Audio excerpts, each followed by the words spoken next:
आज आला होता जागृतीच्या घरून डब्बा. तर नमस्कार मंडळी, मी आहे जागृती. उद्या आहे आमच्या कॉलेजचा दांडिया प्रोग्राम म्हटल्यावरती तयारी तर आलीच, पण माझ्याकडे काही खास असा ड्रेस नव्हता घालायला. तर मी मम्मीला सांगितलं होतं ड्रेस पाठवायला. मम्मीने ड्रेस सोबत काय काय दिले बघा. घरी होते तेच गुड्डे बिस्किट, चकली आणि तिचे उपवासाचे चिवडे दिले होते. आणि दुसऱ्या दिवशी मला न सांगता सरप्राईज डब्बा दिला होता जेवणाचा. त्यामध्ये दिलं होतं शेंगदाण्याची चटणी, माझी फेवरेट भेंडीची भाजी आणि थोडे डाळिंब, कांदे, चपात्या. आणि एवढा लांब सगळं पाठवून द्यायचं म्हटल्यावरती लिंबू आणि तुळशीचा पाला इज मॅन्डेटरी.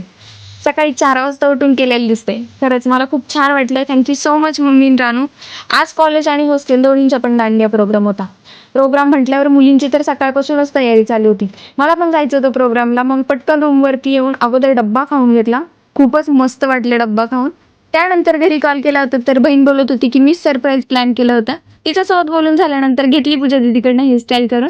मी म्हटलं की हे व्हिडिओज मी ब्लॉगमध्ये टाकणार आहे, तर पूजा दीदी लगेच उठली आणि घेतली ना इंटरनॅशनल पावडर लावायला. आणि इकडे मुली पण मस्त रेडी होऊन आल्या होत्या.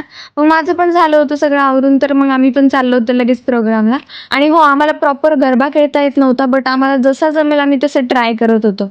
आणि हो, आपलं मराठी गाणं वाजलं की काय माहिती कुठून जोश होतो की आज गरबा आहे हे पण विसरून जातो. तर हा होता कॉलेजचा दांडिया प्रोग्राम. अजून तर हॉस्टेलच्या पण आहेत दांडिया नाईट आणि सिनेमॅटिक व्हिडिओज. ब्लॉग पार्ट 2 मध्ये पाहायला विसरू नका. लवकरच येतोय.